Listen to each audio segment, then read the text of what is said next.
Good afternoon, everybody. As you all know, next week the President will reiterate the need for Congress to act on the debt limit. He will also discuss initiating a separate process to address the budget and appropriations. Because as we have long said, we welcome a conversation about spending priorities while reining in wasteful spending. The President has already cut the deficit by 1.7 trillion, and his budget cuts wasteful spending, including on big pharma and big oil, and achieves a deficit reduction of $3 trillion over the next 10 years. That's because the President thinks we should cut oil gas subsidies at a time when big oil made $200 billion in profit last year. It's because the President thinks we should save taxpayers hundreds of billions in prescription drug cost when just 5 pharma companies made $80 billion in profit last year. So, the President's commitment to cutting wasteful spending has never been in doubt, but MAGA Republicans in Congress have taken the opposite approach. They want to protect wasteful spending for pharma, big oil, and other special interests, and instead put forward a spending proposal that would hurt veterans and devastate federal and local law enforcement. We've already detailed how their Default on America Act would cut 81,000 jobs from the VA, reduce outpatient visit by 30 million, and increase the disability claims backlog by an estimated 134 billion. Sadly, their bill also makes defunding law enforcement one of the most high-profile legislative actions of their new majority. Nearly every single member of the House Republican Conference just voted to slash the Drug Enforcement Agency, lay off over 2,000 Border Patrol agents, slash COPS program, and slash the FBI and ATF budgets. And they are doing all of this just as they can continue to give the richest Americans and the biggest corporations a handout. In doing so, they've signaled to the whole country, to the American people, that they are willing to give fentanyl-pushing drug cartels a pass, hamstring the Border Patrol, and emaciate the budgets of local and federal law enforcement officers on the front lines of fighting violent crime. The President has long said, and you've heard me say this as well, and he said this many, many times, don't tell me what you value, show me your budget, and I'll tell you what you value. Unfortunately, the Republican spending plan shows that they value tax giveaways to the rich more than they value law enforcement, who keep our communities safe. Now, today marks the 30th World Press Freedom Day. It is not an exaggeration to say that the free press is essential to our democracy and democracies everywhere. As the President has said, Evan Gershkovich and Austin Tice weigh heavy on our minds today and every day. Their wrongful detentions are part of a deeply troubling trend we see around the world that we must stand up and call out. As you may know, or as you may not know, in 2022 alone, the Committee to Protect Journalists estimates that 363 journalists were jailed simply for doing their job, a new record high. The U.S. government is doing everything it can through our diplomacy and foreign assistance to support journalists, keep them safe, and hold accountable the autocrats and their enablers who continue to repress a free and independent media. Second, I want to take this moment to celebrate the return of one of your colleagues, Benjamin Hall. Ben returned to the State Department briefing room this week for the first time since sustaining severe injuries while covering the war in Ukraine. We are glad to have him back, but we continue to mourn the loss of so many other journalists who have been killed or injured there as they work to shed light on the conflict's horror that we're seeing in Ukraine currently. As President Biden said, and I quote, "Today and every day we must all stand with journalists around the world. We must all speak out against those who wish to silence them. And we must all continue to support a free press that is essential, again, to our democracy and democracies everywhere." In other news, we will have an announcement today that from the Biden-Harris administration, a new package of security assistance to help Ukraine continue to defend itself on the battlefield and protect its people against Russian aggression. The package, which will be announced later this afternoon by Departments of State and Defense, includes more ammunition for U.S.-provided HIMARS that Ukraine has been using so effectively, as well as additional howitzers, artillery, and mortar rounds, and anti-armor capabilities. This is the 37th package of security assistance for Ukraine using presidential drawdown authorities, and it follows extensive work by the U.S. government over the past few months to fulfill Ukraine's request ahead of its planned counteroffensive and ensure they have the weapons and equipment they need. We will continue to work with our allies and partners around the world to support Ukraine as they defend their democracy. Finally, today, the World Bank's Board of Governors elected Ajay Banga as its next president with resounding approval. Ajay has the right leadership and management skills, experience in emerging markets, and financial expertise to lead the World Bank at a critical moment in its history. Ajay will play a key role steering the World Bank to address global challenges we face, like climate change, pandemics, and fragility and conflict, while ushering in the fundamental changes in development finance that this moment requires. President Biden and our administration are looking forward to working with Ajay in this new role. And bless you. With that, Amr. Thank you. Has the administration determined if there's any validity to Russia's claim that is thwarted an attempted drone strike on the Kremlin aimed at President Putin? So we are aware of the reports, but are unable to confirm the authenticity of them at this time, and so I don't want to get into speculation from here about what happened, but we are indeed aware of the reports. Separately, does the administration see Putin as the commander-in-chief of Russian troops that have waged this war against Ukraine as a lawful military target? So look, here's what I will say. Since the beginning of this conflict, the United States is certainly not encouraging, enabling Ukraine to strike beyond its borders. We've been very clear from here about that. But again, I don't want to get into speculation from here about the authenticity of this report. So I'm just not going to speculate from here. If I just ask you a follow-up on yesterday with the announcement on 1,500 troops going to the border. Does the administration plan to take any additional steps in the days ahead once the COVID-era restrictions expire in a few days? Do you feel ready for what may be coming next on the border?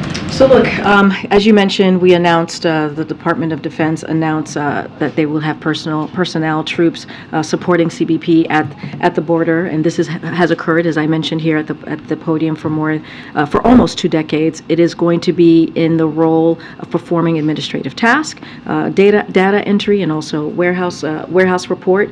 It will allow CBP to actually be able to perform their duties, which is critical to their law enforcement duties, if you will.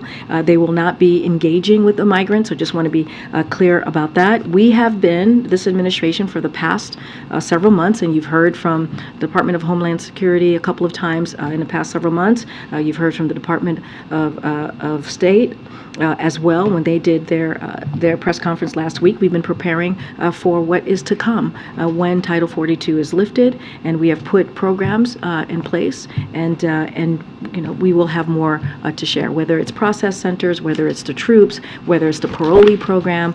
We have clearly, the president is using, this administration is using the tools that they have available to them to deal what will the next steps, I should say, after Title 42 lifts.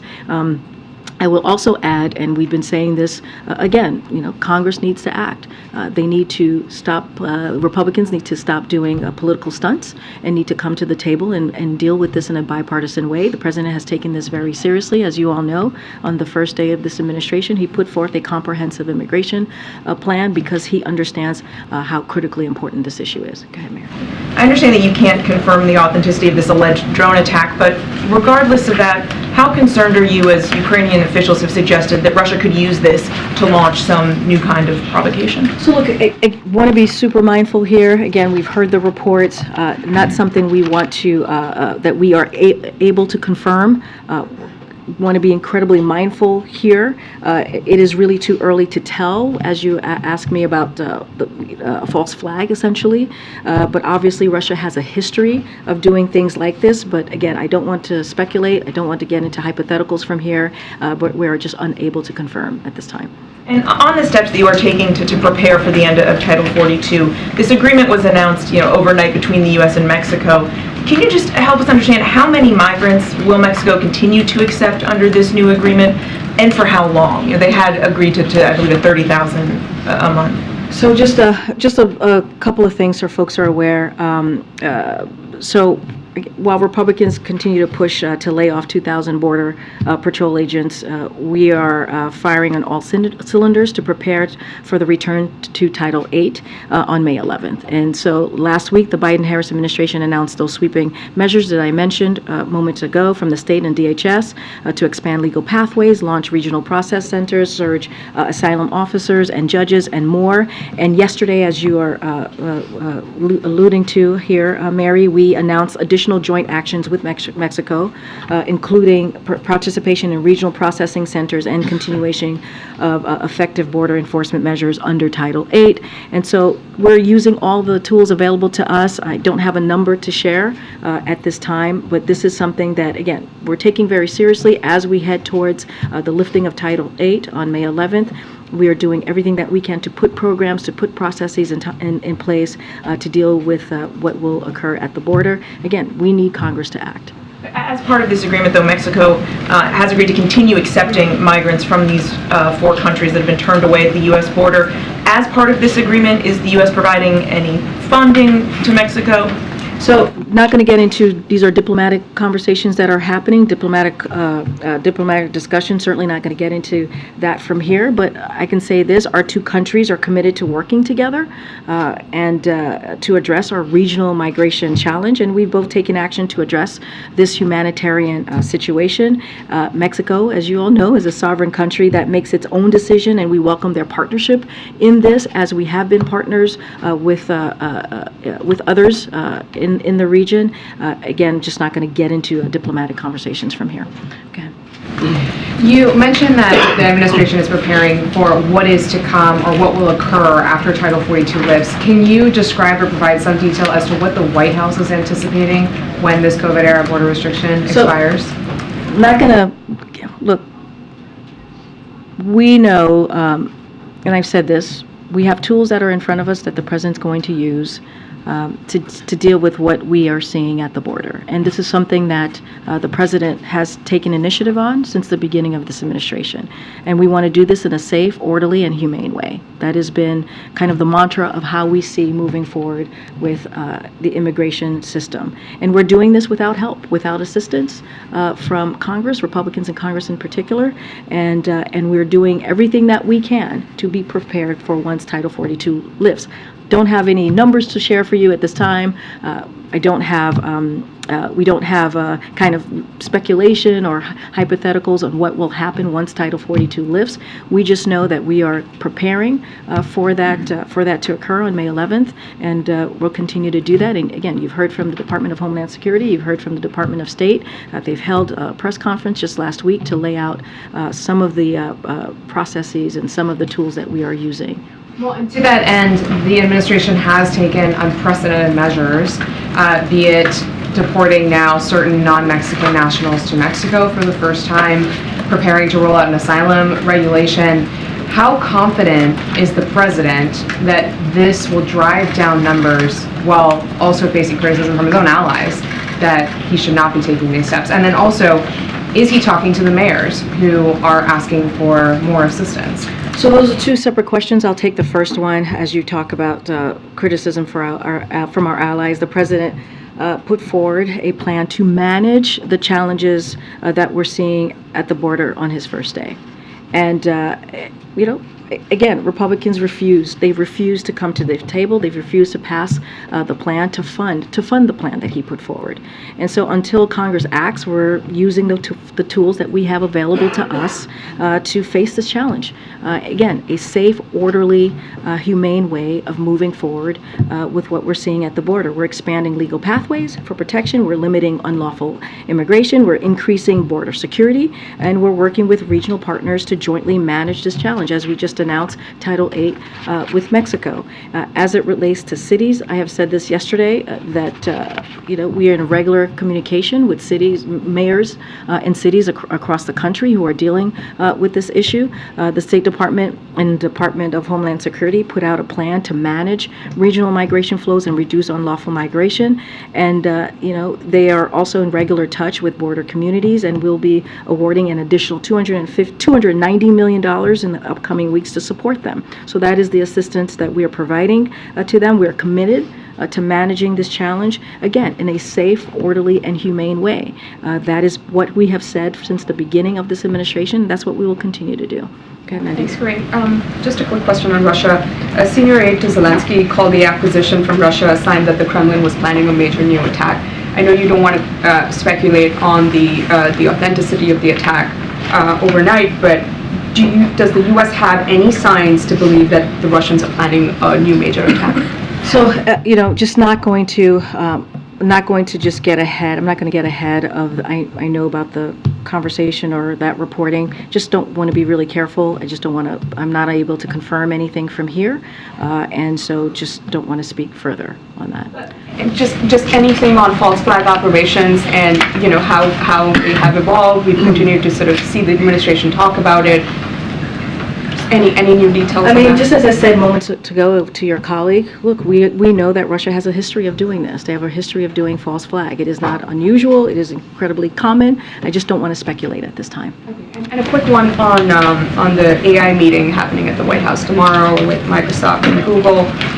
Just sort of curious as to why the White House decided to have this meeting now. We obviously saw the RNC use AI in its video to respond to the president's re-election announcement. And so are you doing this because the White House is concerned about the use of AI in 24 or elections going forward?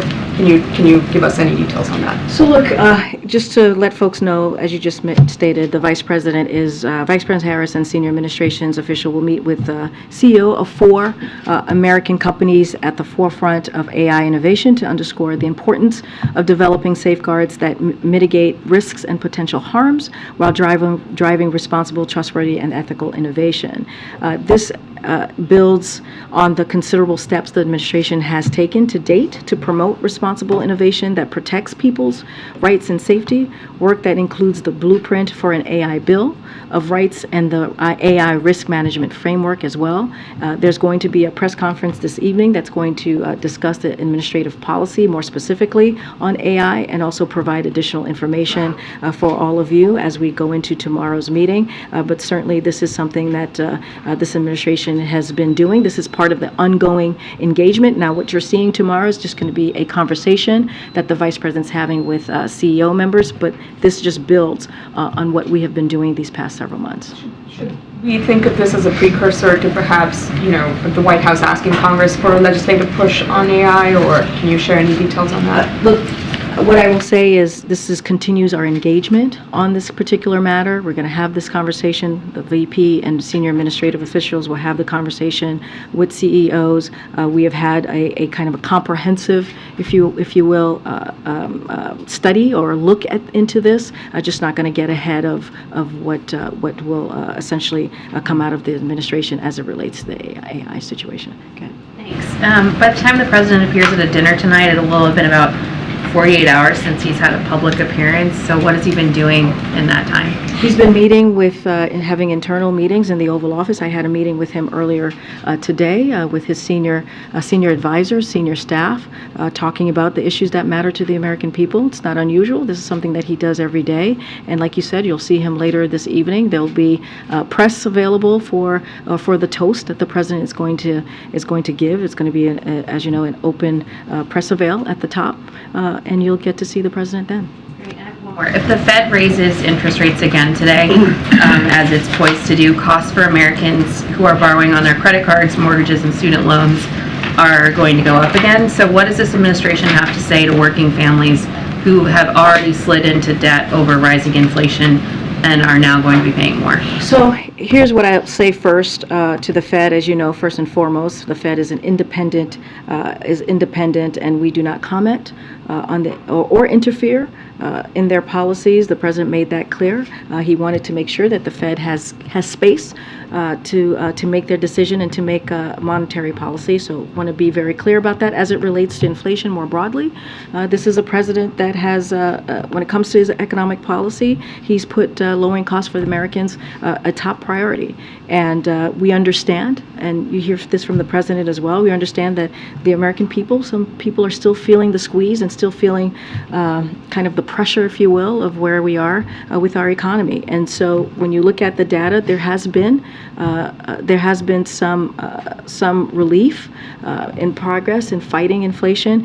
The consumer price index, most specifically, inflation has fallen over the last 9 months. Inflation is at the lowest rate it has been in almost 2 years, since May 2020. Inflation has fallen about 45% from its peak last year. Wages rose last month and are higher than they were 9 months ago, accounting for inflation as well. Gas prices are down about 140 from the peak after Putin's invasion, and grocery prices fell last month for the first time since September 2020. Again, we understand that there's more work to do. The president gets that and understands that. That's why the Inflation Reduction Act was so important as we talk about energy costs, lowering that, as we talk about healthcare costs, lowering that, and he'll continue to do the work to see what else we can do to help the American people.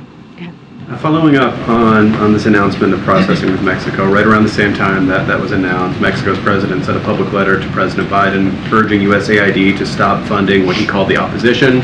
I think USAID would refer to those as anti-corruption and pro-transparency groups. Any response to that request from Mexico? I don't have a response at this time from that request. Any response on whether, or is that the type of agreement that could be part of that broader deal on immigration, or I'm is there not any gonna get into timing at all? Because I think just- people would ask, Mexico made an agreement to the U.S., they're asking for something on that front. Is that related? I'm just not going to get into our discussions or diplomatic conversations that we have with another country. Mexico, again, is a sovereign country that makes its own decision, and we welcome their partnership in the region on this issue. Okay. Thanks so much. President Zelensky of Ukraine told the Washington Post that he had not had conversations with anyone at the White House about those intelligence leaks. Is that true? And if so, why not? So I would have to go back to our team. I don't actually have an answer to that question at this time. What I can say, and we have said many times, is that we have been in discussion with our allies and partners about the situation. I would have to just check back to see when's the last time they had a conversation with President Zelensky. I just don't have anything to share at this time. The critical moment that the war is in, the fact that Ukraine is poised to potentially sometime soon launch its spring counteroffensive, and now this incident that we started talking about at the top of the briefing with the drone. How concerned is the White House that those leaks could strain the U.S. relationship with Ukraine at this critical moment? Look, we've been very clear. I mean, we're about to announce another critical security assistance to Ukraine. I think that shows our commitment, and we have been very clear that we will support Ukraine as they defend their country against Russia's invasion, and that will continue. That will not stop. And again, we're announcing a security assistance. I think that shows how much we are committed to them fighting for their freedom, fighting the Ukrainian people, fighting for their democracy. And so we've been very clear in not just security assistance and humanitarian aid and economic aid, and that will continue from here. Very quickly, has the president or anyone at the White House been briefed at this point on the damage assessment by the leaks? I don't have anything to preview or lay out for you at this time. And then just on the debt limit, there are conversations that have been reported about potentially invoking the 14th Amendment, which would essentially allow the president to deal with this debt limit crisis unilaterally.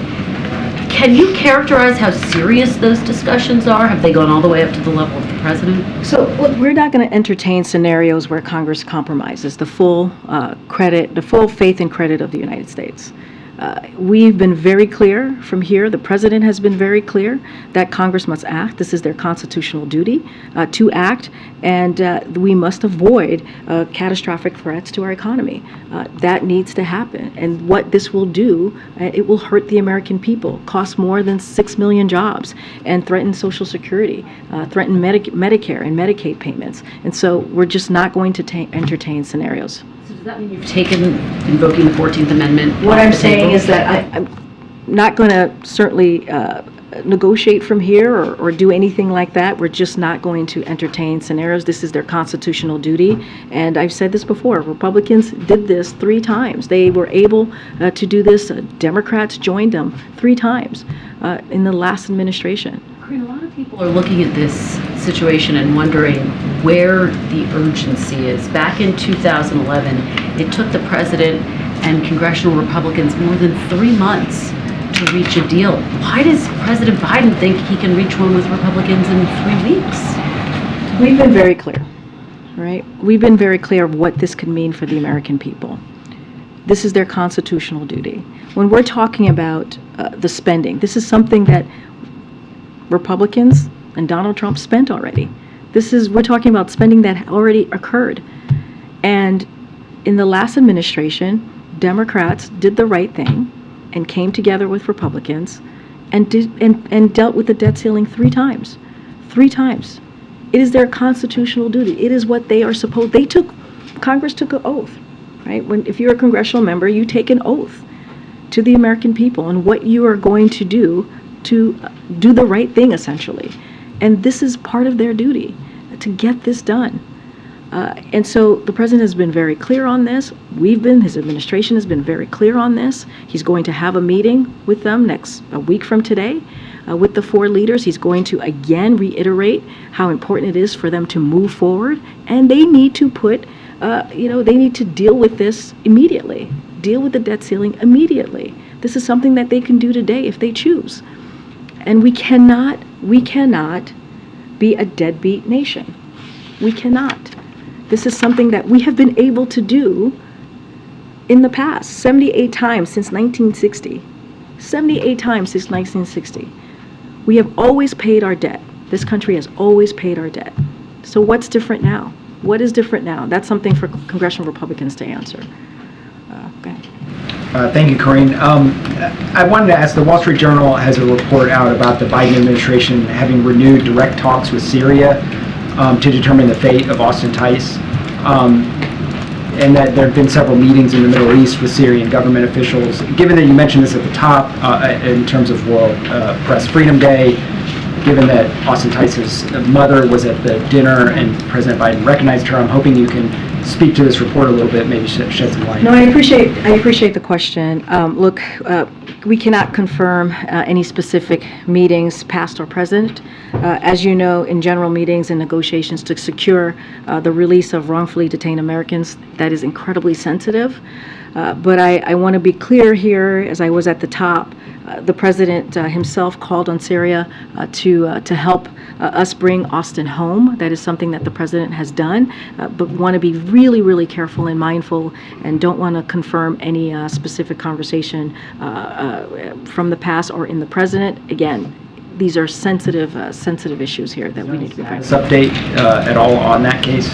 I just don't have anything to share on the status of the case of Austin. Okay. Second, we have a report on the DOJ nearing a decision on whether to charge President Biden's son Hunter with tax and gun-related violations. I wonder if the White House has any comment on this case, if it's something the president has been following, or if he talks to Hunter about this case at all. I would have to refer you to Department of Justice. Go ahead, Stephen. On the question about Austin Tice, Deborah Tice's mother said this week that she believes after all these years it's time for rapprochement with Syria. What's the president's stance on that? One more time, that last part? Yeah. It's time to... Rapprochement. Yeah. What's the president's stance on that? So, look, as I mentioned, the president himself called on Syria to help us bring Austin home.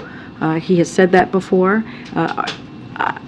Look, the president spoke to the pain and that Austin's family is going through. You heard from him directly. during the White House Correspondents' Dinner. And our hearts go out to her. We cannot even imagine, don't even want to imagine what she's going through every day. But the president is committed to bringing our Americans who are wrongfully detained and held hostage home. And Austin certainly is one of those Americans that we are doing everything that we can to bring him home. And so that's what the president has promised, and that's what his administration is continuing to work on. One more press freedom question. Advocates on Twitter today have been talking a great deal about how the United States is engaged in hypocrisy by talking about how Evan Gershkovich is held in Russia on espionage charges, but the United States has Espionage Act charges pending against Julian Assange. Can you respond to that criticism? Say, what is the criticism? Well, the criticism is that the argument is that Julian Assange is a journalist who engaged in the publication of government documents.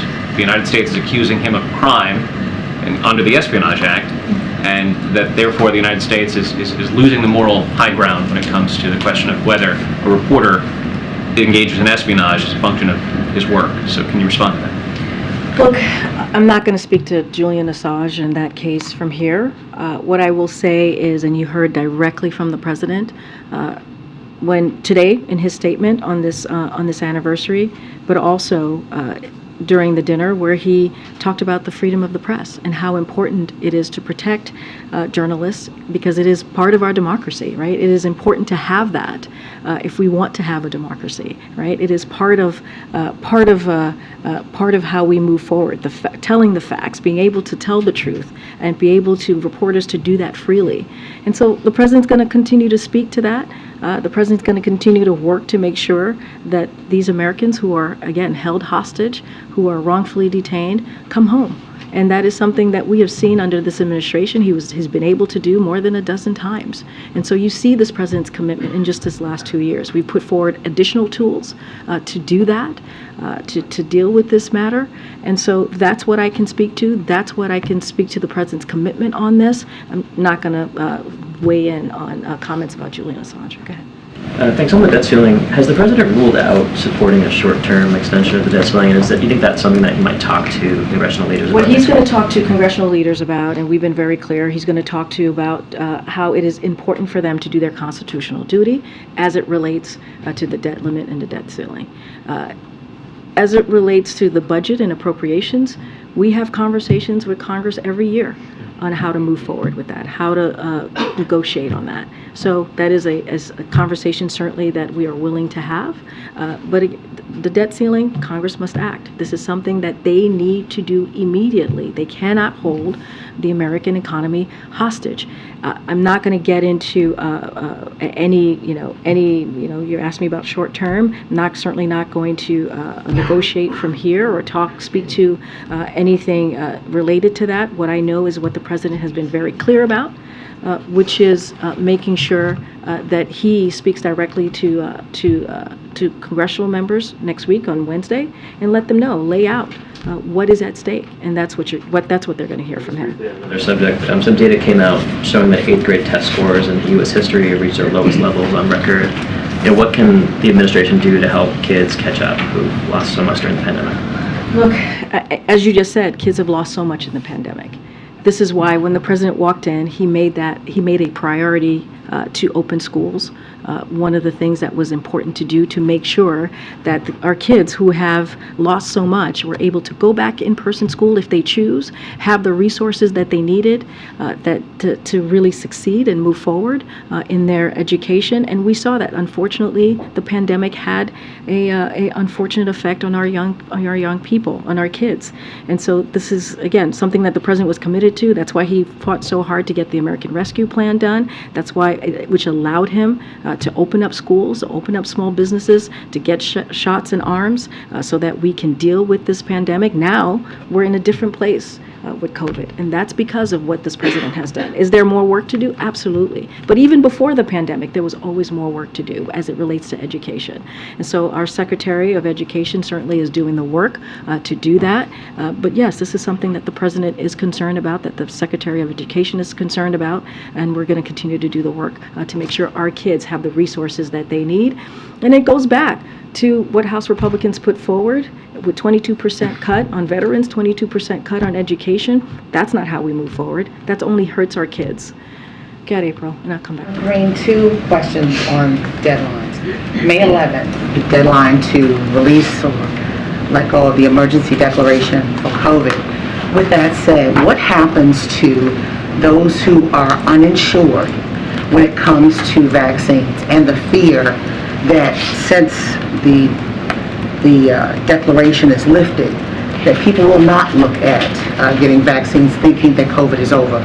Those 2 questions on that. There's a fear, we understand, that that could happen once, because every time, like when you say there are no more, you don't have to necessarily wear masks, people thought it was over. And when the president said that we're not in the pandemic, people thought it was over. And now with the declaration being lifted.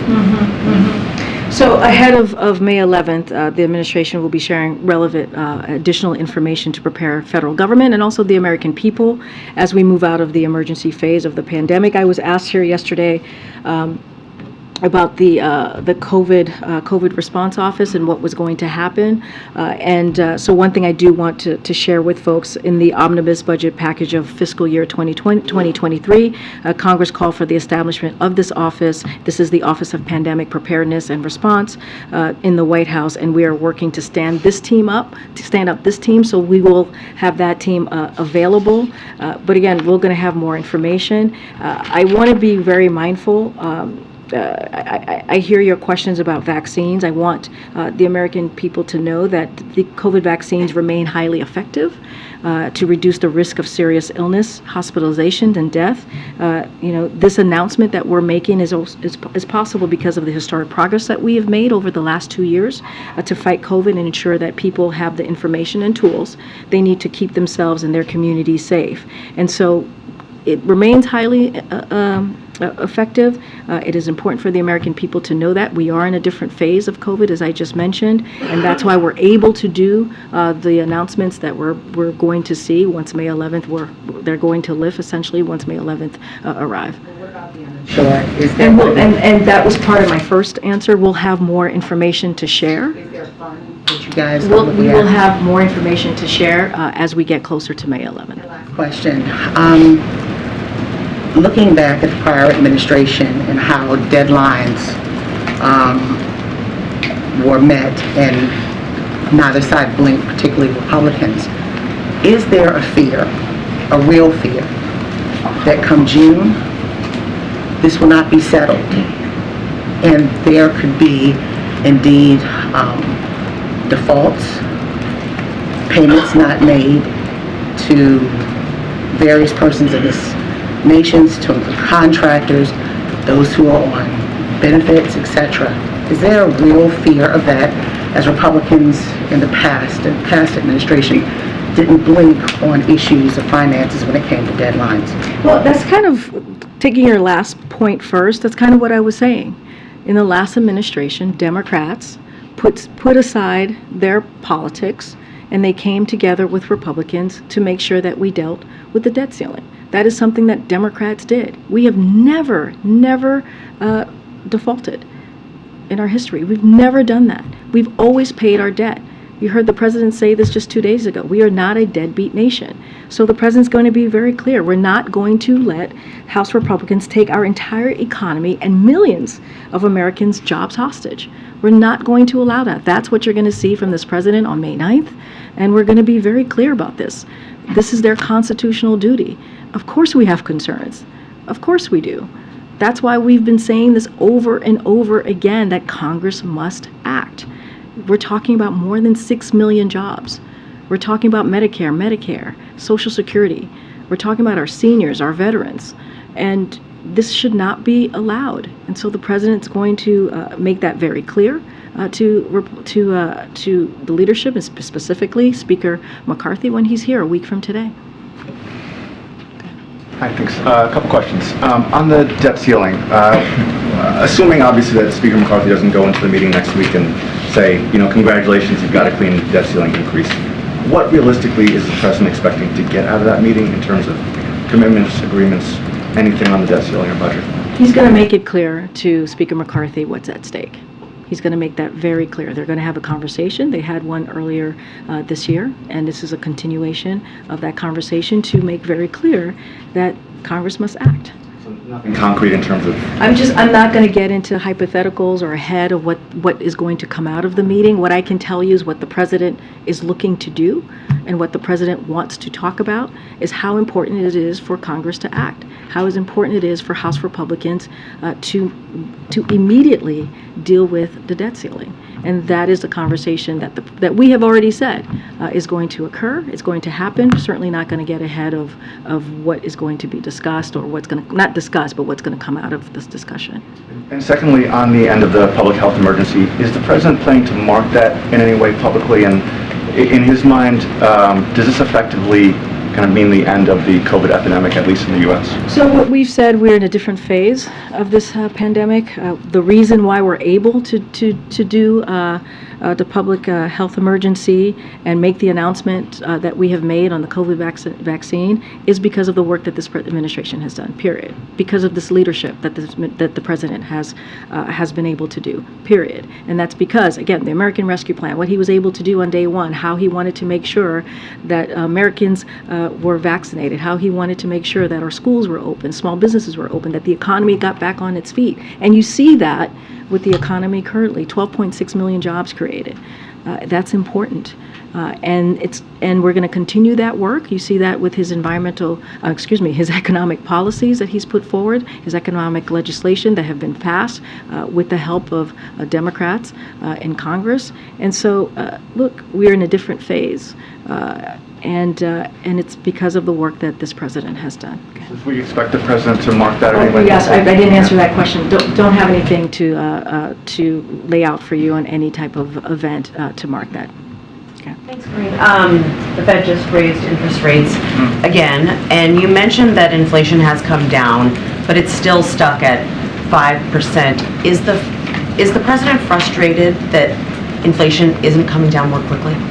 The president not going to comment on the Fed and its policy decision. They're independent. We're going to respect that, give them the space to make their monetary policy decisions as they have done under this administration for the last 2 years.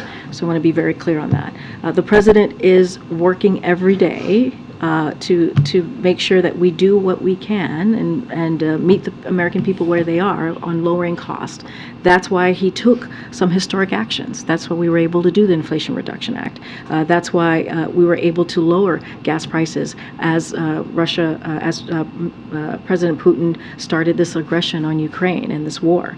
And so we'll continue to do that. Let's not forget what the lowering costs for families, what we've done.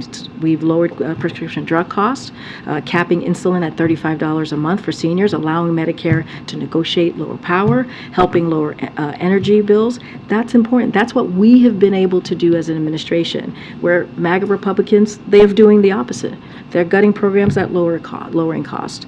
Take our economy hostage with the default. That's what they're threatening. Bring back failed trickle-down economy. That's not what the president believes. He believes on building an economy from the bottom up and middle out. So we're doing the work that we believe needs to be done. We always understand there's more work to be done, and again, I've laid this out earlier. Inflation has fallen over the last 9 months. That's important. We saw that in the CPI data, and so. Do we need to do more work on this? Yes, but inflation also has fallen 45% from its peak last year. And that is because of the work that this president has done because of his economic policy plan. What's more important to the White House at this point, to keep bringing down inflation or to prevent more economic slowdown? I don't think it's one or the other. I think the president understands that when he's president, he has multiple things that he needs to deal with. We have said that we see the economy moving towards a transition of more stable and steady growth. We see that in the data. We see that in our jobs data that we saw just last month. And so we're seeing that. We believe that that's where we're headed. But of course, inflation is one of the most important things that Americans care about is what we're doing to lower cost. And so that's one of the number one things that you see when it comes to the president's economic plan is making sure he's doing everything that his administration can to do just that. Go ahead, Karen. Thanks, Karine. Before we came out here, there was a shooting in Atlanta. Police are searching for a suspect. There's one dead and at least 4 injured. Now, has the president been briefed on this? What can you tell us? So I can confirm that the president and the vice president is aware what occurred, the Atlanta shooting, so I can certainly confirm that. And to go back to the nation's report card that you talked about, just to underline some of the data, 13% of students it found in 8th grade performed at or above the proficient level in U.S. history. In civics, government, it was only 22%. Beyond the pandemic closures that you talked about in your answer, just how concerned is the White House about what young Americans are learning about history and government right now? Well, look, we've spoken to that before, how it is important it is important for our kids to learn about the history of this country, the amazing good part of it, and also the part that we have to learn from. We've said that before. So yes, it is a concern to us. But again, we are. Our kids' education is a priority for this president. As you know, you heard him say, because, you know, Dr. Biden as well is a teacher and educator, so so you have two people in administration that truly care about our kids and their education and how they're moving forward. And you have a Secretary of Education that's very much focused on this and has made our kids a priority in the past 2 years, and will continue to do that. Scheduling questions. The President said in March that he was going to visit East Palestine, Ohio at some point to review the recovery from the train derailment. Any update on that? And tomorrow, is the President holding any events for National Day of Prayer? And events for National Day of Prayer? I don't have in front of me what the President's going to be doing tomorrow. I'm trying to think what tomorrow is. We'll certainly share that in the next couple of hours of what his day will look like tomorrow, so you all will have that as you normally do. So that is the normal here. So as the President said, he will go to East Palestine. I don't have any travel plans at this time to announce from here. Just to remind everyone, the President, at his direction, federal teams have been on the ground in East Palestine to support response efforts and hold North's Southern accountable. They went door to door to check on families. They were monitoring the air. They're investigating the cause of derailment, and the Department of Justice is suing Norfolk Southern to seek damages and hold them accountable. And that has been our commitment to the community of East Palestine, and will continue to be. And when we have travel to share, certainly we'll do that. Thanks, Karine. Back in March, the President said after the SVB collapse that the banking system is safe. He made similar comments after the latest bank failed earlier this week. So I'm wondering why the American people should trust those reassurances if it's happening repeatedly now. So due to our actions, because of what the President has done, because of the direction of the President, Americans can be confident that the deposits are safe and sound, and banks have the access to resources to meet depositors' demand. In fact, Treasury has seen deposit flows stabilize in regional banks. The banking system is more resilient than it was in 2008 when we saw the financial crisis. And thanks to the tough requirements the Obama-Biden administration put in place, banks have more capital, depositors have more protection, regulators have the tools.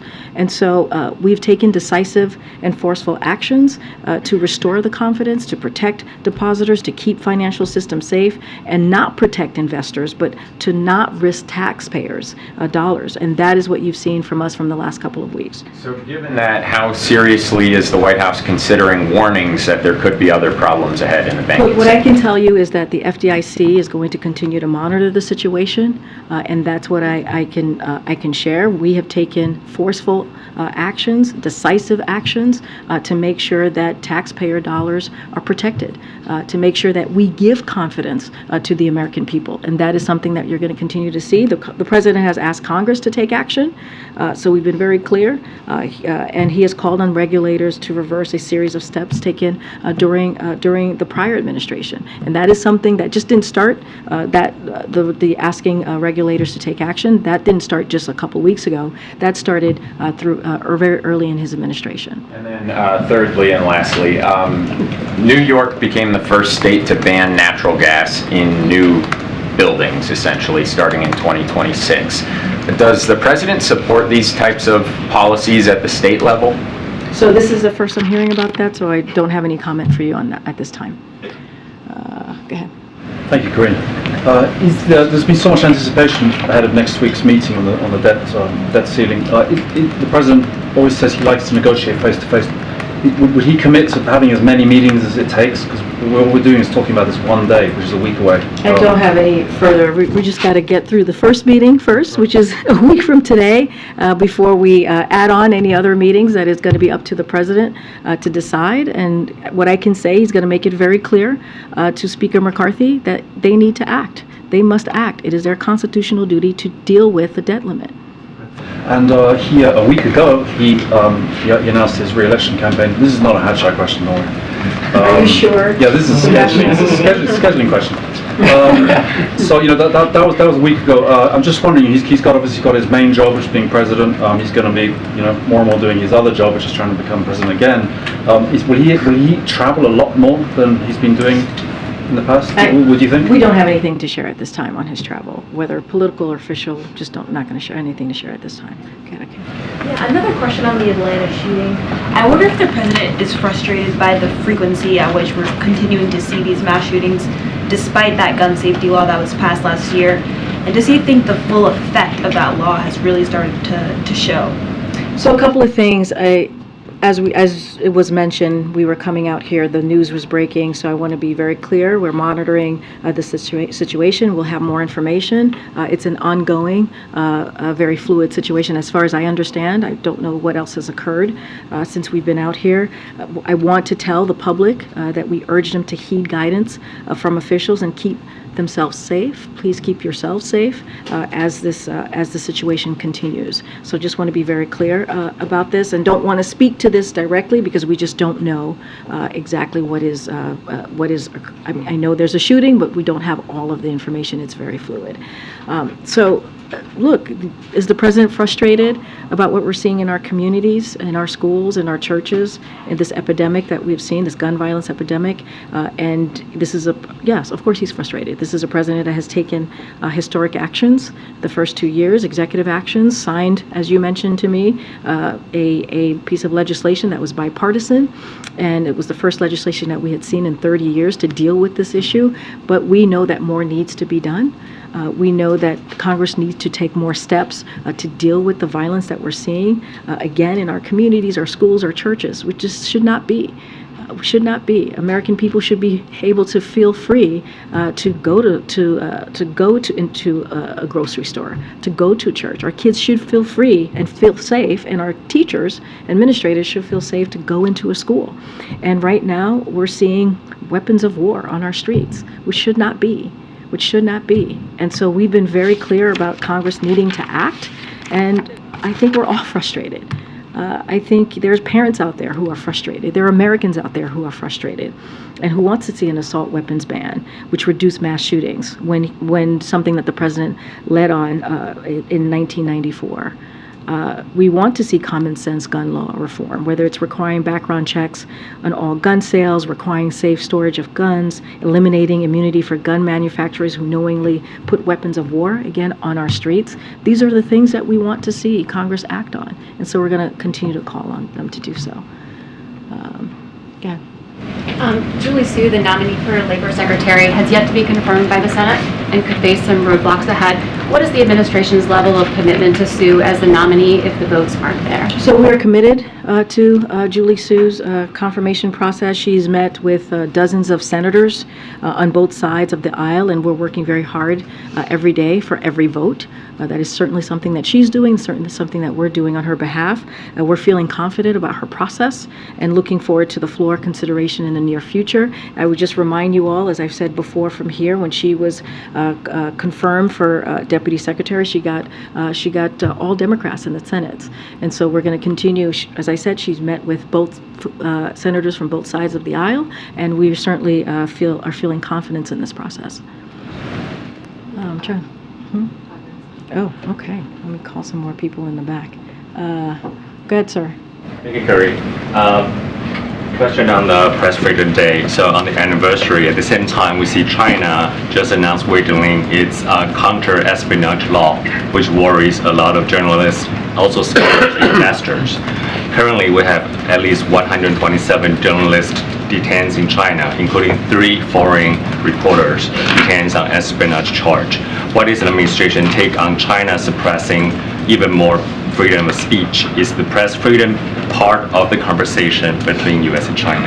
Thanks. So, look, what I can say is that we are doing everything that we can through our diplomacy and foreign assistance to support journalists, to help them keep them safe, hold accountable the autocrats and their enablers who continue to repress a free, independent media. And that's what you can count on from this administration. That's what the president made very clear in his statement today, but also his remarks that you heard directly from the president just this past Saturday. And that's why we're lifting up this day, this 30th World Press Freedom Day. And so we're committed. We have put forth tools to deal with ways to continue to make sure that we're protecting wrongfully detained and Americans who are held hostage. You heard us announce just some tools just last week, and we'll continue to do everything that we can. Again, I said this earlier, this is an administration that has brought home more than a dozen wrongfully detained and Americans held hostage in this first two years of this administration. So that shows our commitment, and we'll continue to work towards that. Okay. Go ahead, Naomi. Thank you. So back to interest rates. The Fed also signaled that it could be the last increase after more than a year of hikes. Should we read this as potentially there being a stronger likelihood of a recession in the coming months? I'm not going to get into the Fed's policies, monetary policies from here. They are an independent agency. We are giving them the space to make decision on monetary policies. We are not going to interfere in their policies, so I'm not going to get into a hypothetical from here. Okay, sir in the back, go ahead. Karine, when it comes to immigration, obviously the administration wants immigration reform, but why hasn't the president brought in congressional leaders and tried to show leadership and come up with some kind of compromise that could pass? We showed leadership. We showed leadership on day one. On day one, by putting forth a piece of legislation to deal with comprehensive immigration reform. That's the leadership that this president showed on day one, to show his commitment to making sure we have a safe and orderly and humane way to deal with immigration, to fix a system that is certainly broken and has been broken for some time. So that is the president's leadership. We're using the tools that we have because Congress doesn't want to help. We've called out Congress, and we've spoken to Congress many times. Certainly our Office of Legislative Affairs and other departments here in the White House certainly have had those conversations over the last 2 years, and the president has been very vocal. But we have to use the tools that we have in front of us to deal with this issue, and we've continued to call on Congress to act. The president has.